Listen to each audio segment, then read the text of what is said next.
titular mi trabajo de grado, La legislación educativa en tiempos del general Juan Vicente Gómez, 1908-1935, entre la corriente modernizadora positivista y la realidad de la autocracia. Este trabajo, que es requisito parcial para optar al título de Magíster en Educación, mención Enseñanza de la Historia, y mi tutora, la doctora Isabel Gómez. Comenzamos con el planteamiento del problema. Está enmarcado este trabajo en la educación en tiempos de Juan Vicente Gómez, entre los años 1908 y 1935, y la visión de la construcción de la nación y del papel del Estado que tenía este gobernante. Se maneja lo que tiene que ver con la legislación, la filosofía positivista y la realidad educativa propia de la autocracia.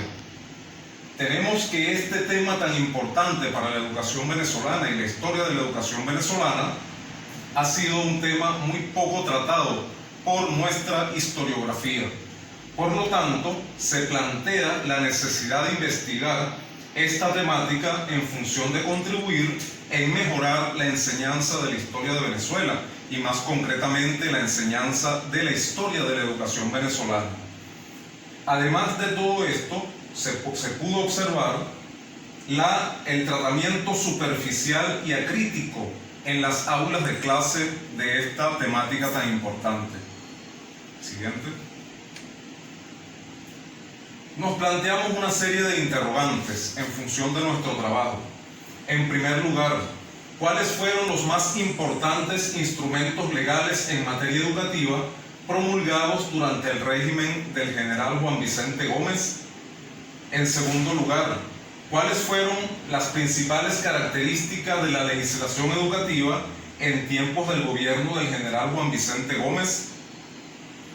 Tercero, ¿qué relaciones se evidencian entre los aportes de la intelectualidad positivista y la realidad de la educación en tiempos de la autocracia gomecista? Y por último, ¿cómo ha sido el abordaje de esta temática en el sistema educativo venezolano actual?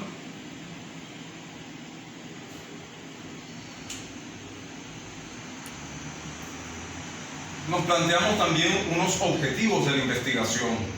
El objetivo general: caracterizar la legislación educativa en tiempos de Juan Vicente Gómez, 1908-1935, en función de los rasgos político-ideológicos presentes en el régimen, su visión de la construcción de la nación y la realidad de la educación de la época. Y unos objetivos específicos. Primero, inventariar los diferentes instrumentos legales que se promulgaron durante el régimen del general Juan Vicente Gómez en materia educativa. Segundo, determinar las características de la legislación educativa en función de los rasgos político-ideológicos y la visión de la construcción de la nación presentes en el régimen del general Juan Vicente Gómez. En tercer lugar, establecer comparación entre los aportes de la intelectualidad positivista y la realidad de la educación en tiempos de la autocracia gomecista.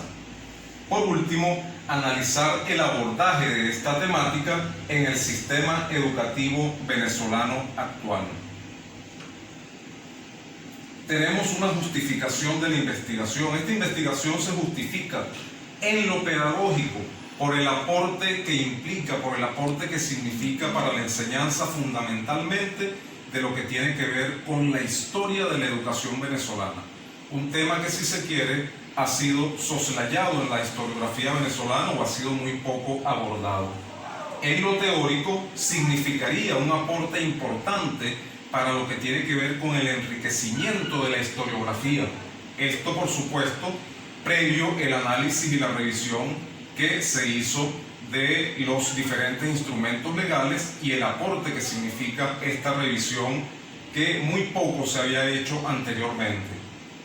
En lo investigativo, por supuesto, viene a enriquecer, viene a hacer aportes importantes en lo que tiene que ver con el estudio y con el análisis de los instrumentos legales que se manejaron durante el régimen gomecista en los años ya establecidos.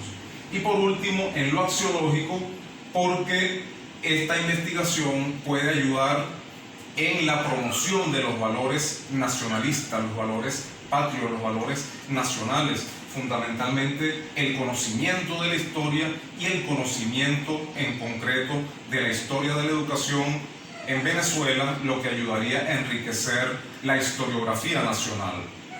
Seguimos. Tenemos un marco referencial, ya pasando a nuestro segundo capítulo. Iniciaremos con los antecedentes de la investigación. Realmente se encontraron muy pocos durante la indagación realizada. Podemos destacar el trabajo de algunos reconocidos investigadores e historiadores nacionales como Fernández Eres, Prieto Figueroa, Luque Carvajal, que trabajaron, que han abordado lo que tiene que ver un poco con la historiografía nacional, con el periodo gomecista y manejando lo relacionado con la educación venezolana. Tenemos también ya en el ámbito más regional la investigación realizada por Betancourt en 2006, titulada San Juan de los Morros durante el periodo gomecista, 1908-1935. Tenemos como referente principal de esta investigación el elemento modernizador que se amparó o que se sustenta en los ideólogos del gomecismo.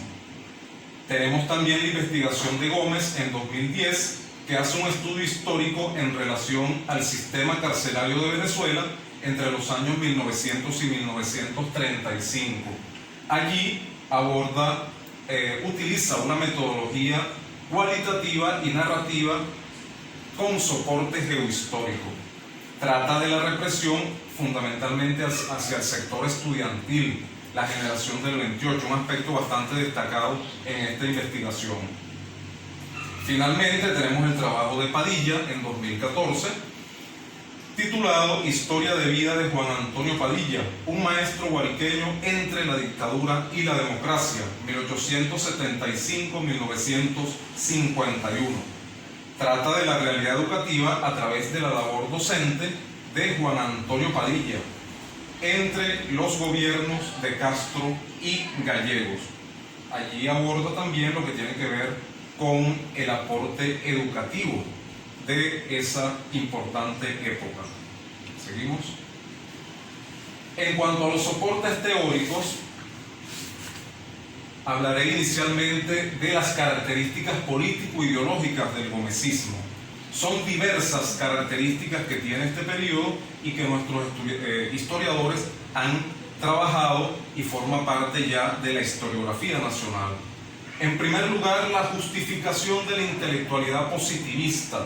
Allí podemos destacar los trabajos de Carrera Damas, de Malavemata, de la Fundación Polar, de Vallenilla Lanz, y se refiere concretamente a esa justificación que hacen los intelectuales de la época en relación a la dictadura gomecista. Es decir, la justifican en la necesidad de instaurar un régimen de orden, de paz y de progreso. Esa es una característica fundamental de la época gomecista. Tenemos también el culto a Bolívar y las políticas de memoria, un tema tratado por Carrera Damas, de Freitas, Izard, entre otros. Nosotros sabemos que el culto a Bolívar ha estado presente prácticamente durante toda la historiografía venezolana, durante toda la historia venezolana, y todos los gobiernos de una u otra manera asumen la imagen de Bolívar para darle soporte y para justificar su régimen, para justificar su gobierno. El caso de Juan Vicente Gómez no es la excepción. Tenemos también lo que hemos denominado las constituciones de Gómez, aunque fue en esencia una sola constitución modificada en 7 oportunidades. La historiografía nacional recoge este tema como las constituciones de Gómez. En este caso trabajamos a los autores Esteves y Salcedo Bastardo. Juan Vicente Gómez adaptaba la constitución a sus intereses y a sus necesidades como gobernante. Esto implicaba el cambio de la sede de gobierno, esto implicaba la creación o eliminación de vicepresidencias, esto implicaba dejar a un encargado en la presidencia de la República, asumiendo él la comandancia del ejército. Esto es una característica bien importante del régimen gomecista. Y por último tenemos como característica fundamental la relación de Gómez con el ejército, la presencia del pretorianismo. Allí tenemos a varios autores como Pérez, Fernández, Zanoja, Carrera Damas, Cardoso, Salcedo Bastardo, entre otros, que abordan esta temática. Domingo Irwin, investigador nuestro bien importante también. Y es esa relación que se establece entre Gómez y el ejército para Gómez pasa a ser su guardia pretoriana, su base fundamental. ¿Ok? Y esto se determina o se demuestra con la inversión que hace Gómez en el sector ejército, la inversión que hace Gómez en las Fuerzas Armadas en cuanto a su equipamiento, en cuanto a lo que tiene que ver con el incremento del pie de fuerza, el incremento de funcionarios, de efectivos, etc. ¿Seguimos?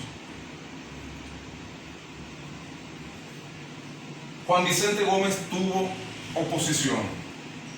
Esta oposición iba aparejada a la aparición de nuevas ideas políticas. Es importante destacar que Gómez logra la derrota de los caudillos regionales, incluso mucho antes de la toma del poder. Ya con Castro se logra de una u otra manera la derrota de estos caudillos regionales, y con Gómez esta situación se afianza. ¿Okay? Desaparecen prácticamente las revueltas y los movimientos opositores armados, según el planteamiento de Izard en el año 1986. Los movimientos opositores armados fueron derrotados por Juan Vicente Gómez, con el fortalecimiento que hizo del ejército, con la construcción de nuevas carreteras que permitieron prácticamente unificar el territorio nacional y movilizar rápidamente al ejército en caso de que el gendarme o en caso de que el dictador o el autócrata tuviese necesidad. Tenemos que Carrera Damas plantea una oposición en tres vertientes. En primer lugar, los caudillos castristas marginados del poder y los antiguos partidarios de Gómez. Digamos que esta era el ala más conservadora de la oposición al gomecismo, a la autocracia gomecista. En segundo lugar, los estudiantes de la llamada generación del 28. De allí también surgirían fundamentalmente los líderes de lo que sería la izquierda, el pensamiento marxista y la socialdemocracia. Surgirían de esa llamada generación del 28. De allí también surgen los promotores del Plan de Barranquilla en el año 1931, donde destaca Rómulo Betancourt. ¿Seguimos? Pasamos a continuación a nuestro capítulo 3 relacionado al marco metodológico. Esta es una investigación documental que, según la OPEL 2016, se trata de extraer la mayor cantidad de información posible de los documentos y hacer aportes trascendentales, importantes, interesantes, que contribuyan a enriquecer todo lo que tiene que ver con el tema que se esté manejando en la investigación. Los hechos y las fuentes fueron abordadas utilizando el método histórico. Los hechos relacionados concretamente con la autocracia gomecista, las fuentes que utilizamos fueron diversas.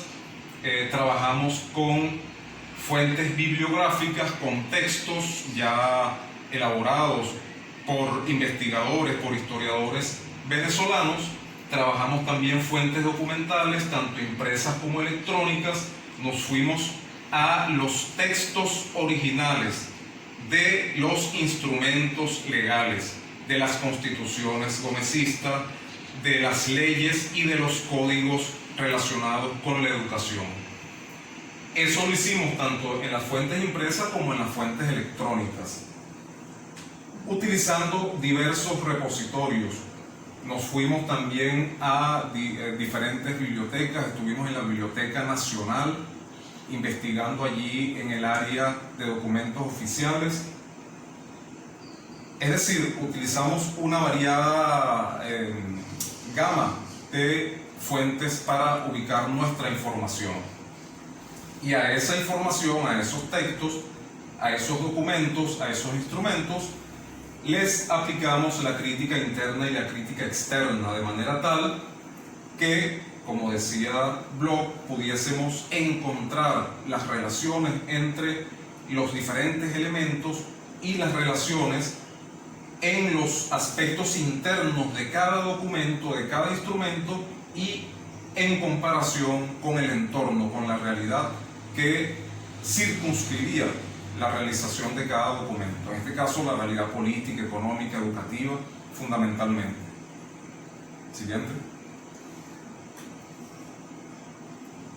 En nuestro capítulo 4 ya trabajamos directamente con los diferentes instrumentos legales, manejamos la legislación educativa y la realidad de la educación venezolana en tiempos de la autocracia gomecista.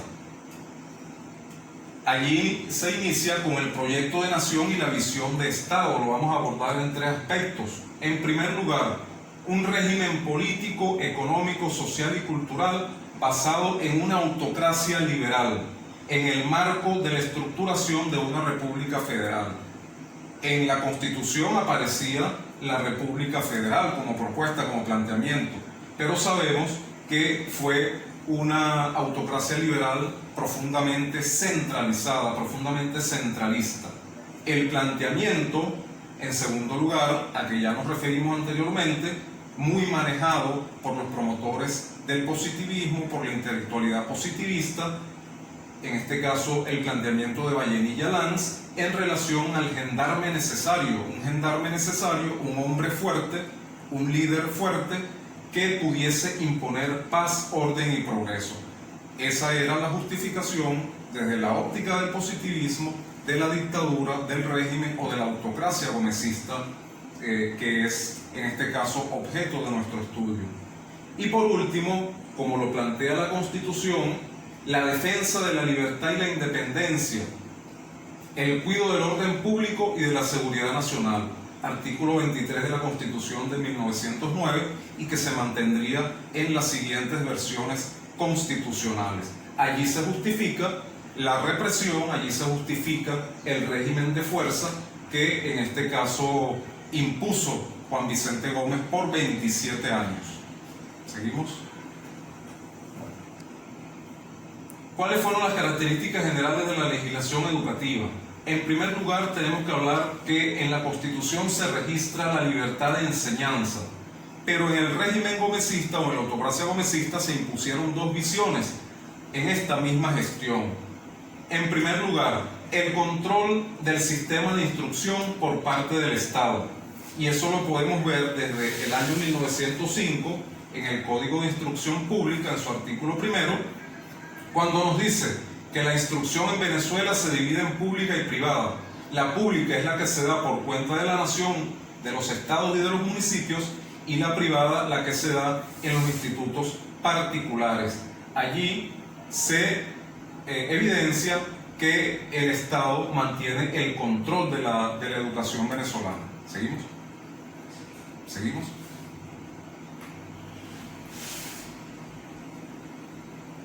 Eso es ratificado en el artículo 255 del mismo código, que nos dice: el Ejecutivo Nacional, a petición del Consejo de Instrucción respectivo o de oficio, podrá clausurar los planteles de instrucción privada en que no se observen estrictamente las disposiciones del presente código.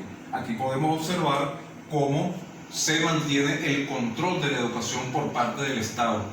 Hemos querido reflejar de manera textual lo que dicen los instrumentos legales para que esto sea muestra, digamos, de manera fiel de estos contenidos y de estos planteamientos que se hacían allí. Luego vendrían las reformas de Felipe Guevara Rojas, ministro de Instrucción, que seguiría con el planteamiento de la liberación o la liberalización de la educación. Y esto se puede observar en la Ley Orgánica de Instrucción de 1915, promovida por este ministro, cuando nos dice que toda persona en el pleno ejercicio de sus derechos civiles puede fundar establecimientos docentes y enseñar cualquier ramo de los conocimientos, sin necesidad previa de licencia, ni sujeción a reglamentos, programas, Métodos o textos oficiales. Aquí podemos observar claramente entonces que se da una amplia libertad para la apertura de instituciones privadas. Él se justifica en lo que plantea la Constitución en relación a la libertad de enseñanza.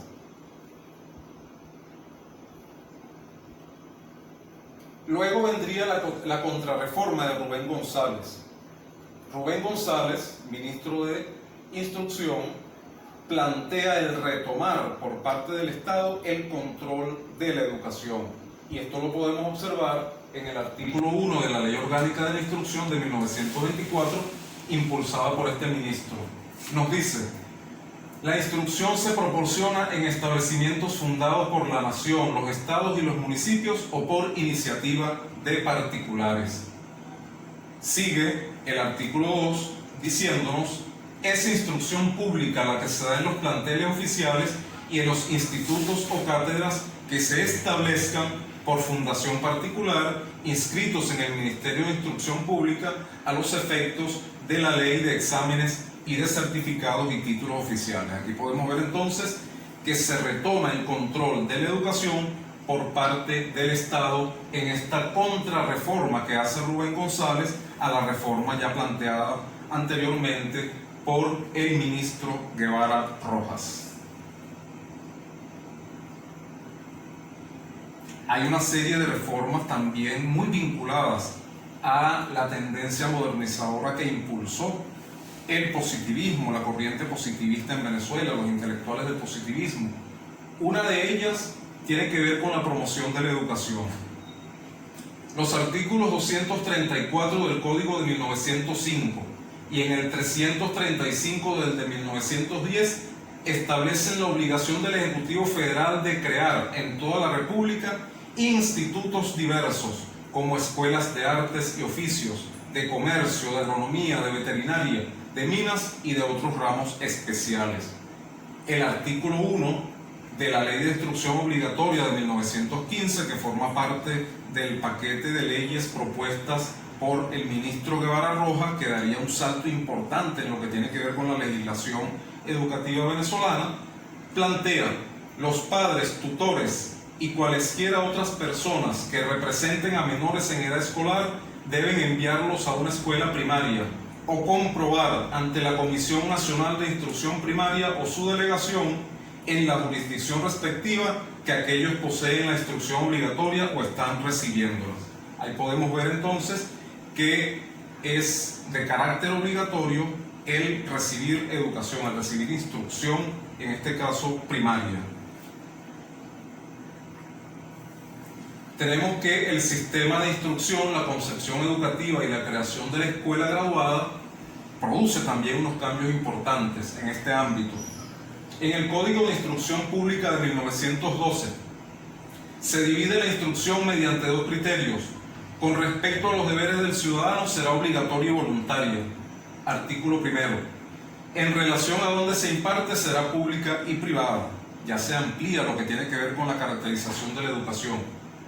Se instituye la escuela graduada, artículo 7. Por primera vez en el Código de Instrucción de 1912 se establece la escuela graduada. Este es un dato importante, muy poco manejado incluso en las instituciones de formación de docentes. La instrucción primaria abarcará 6 grados, siendo los 4 primeros de enseñanza obligatoria y se imparte en las escuelas primarias. Incluye la instrucción pública como extensión universitaria los institutos que contribuyen al progreso intelectual, tales como academias, bibliotecas, museos, observatorios, laboratorios y corporaciones científicas y literarias, artículo 8 de este código. Es decir, aquí podemos observar con claridad que hay una preocupación, al menos en los que redactaron y aprobaron estos instrumentos legales, por impulsar y promover la educación, ampliar la educación. También tenemos que por primera vez se establece la obligatoriedad de los docentes a sujetarse a un programa para la enseñanza de las asignaturas a cualquier nivel. Artículo 13 del Código de 1912. Por primera vez se establecen los programas de enseñanza.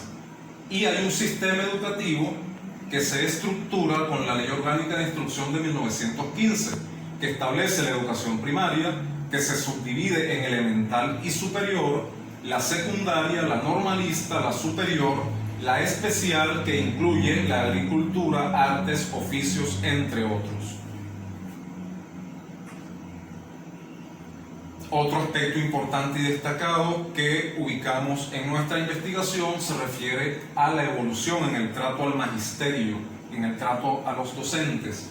El Código de Instrucción Pública de 1910, en su artículo 10, conserva y amplía el derecho a la jubilación ya contemplado en el de 1905.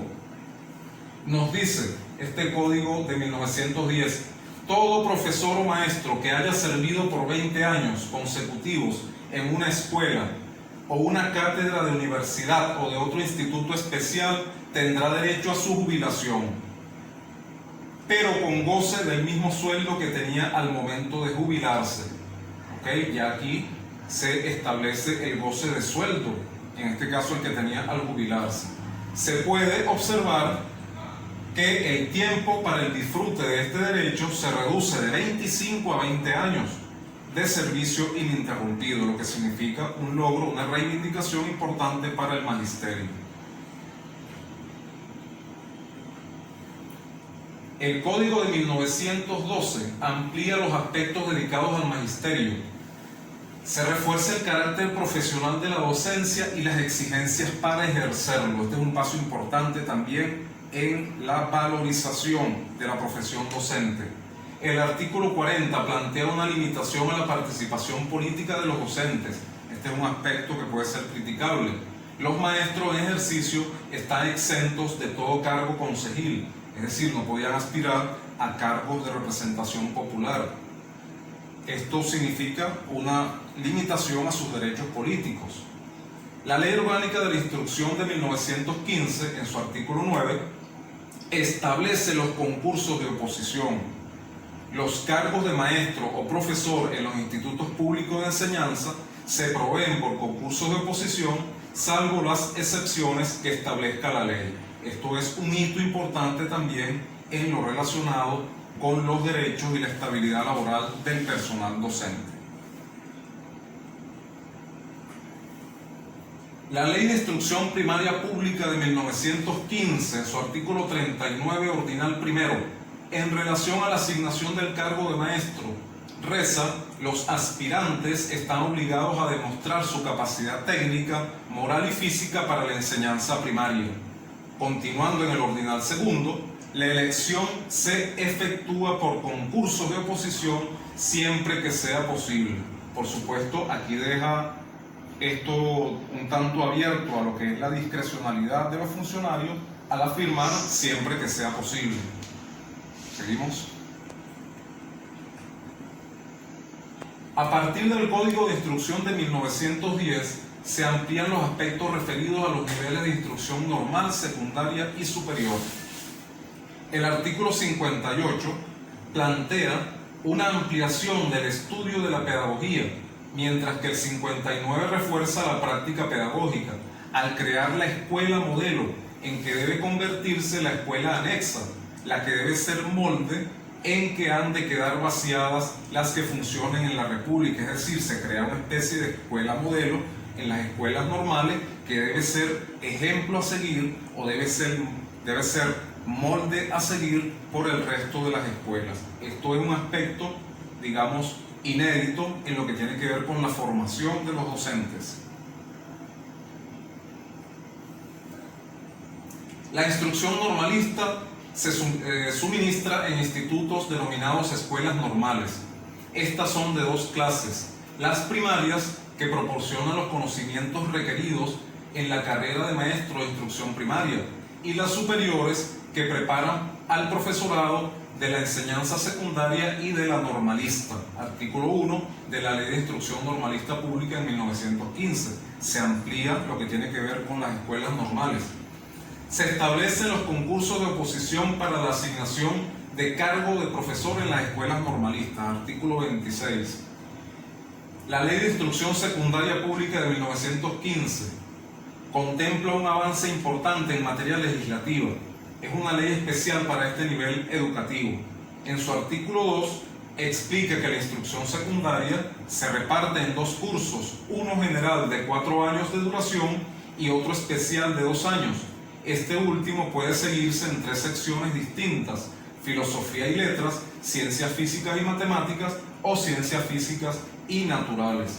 Hay también un avance importante allí en lo que tiene que ver con la instrucción secundaria, que tendría su propia ley a partir de 1915. Seguimos con la instrucción secundaria. Se crean los colegios federales. Se exige una tesis escrita y defensa ante un jurado calificado para optar al título de bachiller. Los bachilleres debían defender una tesis ante un jurado para optar al título. En cuanto a la instrucción superior, el Código de 1912 contempla la misma distribución nacional de las casas de estudios universitarios. En Caracas, la Universidad Central de Venezuela, y en Mérida, la Universidad de los Andes, y las escuelas de Maracaibo, una de ciencias políticas y otra de ciencias médicas. Esto es un aspecto que se puede criticar, que era la limitación en cuanto a la educación superior. Prácticamente solo 2 universidades existían en Venezuela y se mantuvieron durante mucho tiempo. El artículo 33 de la Ley de Instrucción Superior de 1915 define los concursos de oposición para la provisión de los cargos de profesor en las escuelas universitarias. Se da un paso también en lo que tiene que ver con la estabilidad y selección del personal docente en las universidades. En esta parte de la presentación abordaremos las contradicciones entre esos aportes de la intelectualidad positivista y la realidad que presentaba la educación en las décadas iniciales del siglo XX. Tenemos en principio que se presentó una situación precaria de la educación: bajos presupuestos, no aplicación de las decisiones, planes y programas incumplidos, de acuerdo a lo que nos dice el Diccionario de Historia de Venezuela de la Fundación Polar. Falta de continuidad administrativa, más atención a lo militar y a la represión, confrontación con las universidades. Es importante destacar esto, sobre todo a partir de 1928, arrecia la represión contra la universidad venezolana. Se presenta el hecho de que había pocos educadores, bajos salarios para estos educadores que teníamos en ese momento, predominio del analfabetismo, baja matrícula escolar, limitaciones en los derechos políticos de los docentes, ya lo vimos anteriormente, una visión elitista de la educación. Esta visión era propia del pensamiento positivista, que plantea que solo los más aptos deben recibir educación y deben dirigir a una nación. Observamos en nuestra investigación que la enseñanza de esta temática en el nivel de educación media deja mucho que desear. En principio, los textos no abordan las características de la educación en la época señalada. Tampoco hacen referencia alguna al tema de la legislación educativa. Solo tratan someramente lo relacionado a la generación del 28 como parte de la oposición a Gómez. En segundo lugar, no tocan lo atinente a la legislación o a la presencia de la tendencia positivista, solo como una manifestación cultural en general. Los textos de la colección Bicentenario tratan la temática desde una visión más crítica, sobre todo en relación a la represión, a la disidencia política. Se observa que hay una eliminación del área de historia, que se diluye en híbridos como territorio y ciudadanía, que ha devenido en historia, geografía y ciudadanía. Esto, por supuesto, va a acarrear una pérdida de la importancia del estudio de la historia de Venezuela. En el ámbito universitario no es muy diferente. El caso concreto del Instituto Pedagógico Rural El Mácaro Luis Fermín de la Universidad Pedagógica Experimental Libertador.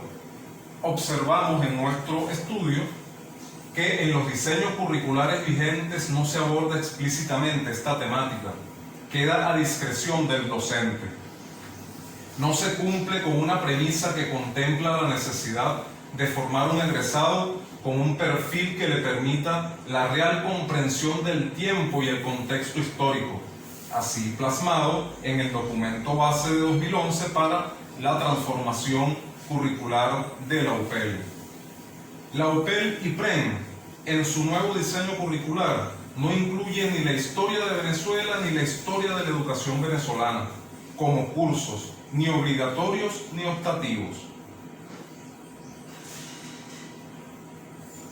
Vamos a nuestro capítulo 5, que ya son las consideraciones finales. En primer lugar, se ratifica y se reconoce la importancia de la educación y la historia para la generación en los alumnos de un espíritu crítico, librepensador, independiente y transformador de realidades adversas. Se tiene que es necesario hacer esfuerzos por superar las adversidades que presenta la realidad en nuestro centro de trabajo y de actuar con la mayor creatividad y empeño para lograr la atención e interés de nuestros estudiantes, sobre todo en relación al área de historia. Se pudo observar un evidente divorcio entre el pensamiento modernizador positivista y la realidad educativa y socioeconómica de la época. Se refleja esto en la legislación. También se benefició a la educación impartida por órdenes religiosas de la Iglesia Católica. Se observa la presencia de una educación elitista y como parte de las políticas de memoria. Se evidencian avances en la organización y reivindicaciones magisteriales, esto es importante destacarlo, como un avance en lo que se refiere al ejercicio de la profesión docente. Se recomienda que se avance en el estudio de esta apasionante temática. Es una temática que tiene mucho que ver con nuestra historia y sobre todo con la historia de la educación venezolana, que debe ser conocida en todos los niveles. Se hacen unas propuestas para la acción pedagógica y didáctica. En primer lugar, promover una educación para la civilidad, el ejercicio efectivo de la ciudadanía, el fomento de la democracia, el respeto a las ideas y la libertad de pensamiento, así como el conocimiento y defensa de los derechos civiles, lo que ayude a confrontar las tentativas autoritarias y militaristas que de tiempo en tiempo aparecen en la vida política venezolana. También se propone promover en la UPEL IPREN los cambios curriculares necesarios, sobre todo en lo relacionado al área de historia de Venezuela. Esto se puede adelantar en el marco del proceso de transformación curricular desarrollado en la UPEL en la actualidad. De igual manera se propone la inclusión de un curso obligatorio de historia de Venezuela y otro de historia de la educación venezolana en el plan curricular de todas las especialidades de la UPEL IPREN. Se propone también contemplar en el contenido antes propuesto una parte especial dedicada a los elementos didácticos, así como la realización de un congreso pedagógico periódico para el área de la enseñanza de la historia de Venezuela. Este congreso pedagógico puede permitir el encuentro entre los educadores, el diálogo entre los educadores, entre los docentes y, por supuesto, obtener y conseguir alternativas para resolver los problemas relacionados con la enseñanza de la historia de la educación y de la historia en general. Crear en la UPEL IPREN la Cátedra Libre Maestro Prieto para la promoción del civilismo, del ejercicio de la ciudadanía y la participación democrática, fomentando también el conocimiento y la defensa de los derechos civiles.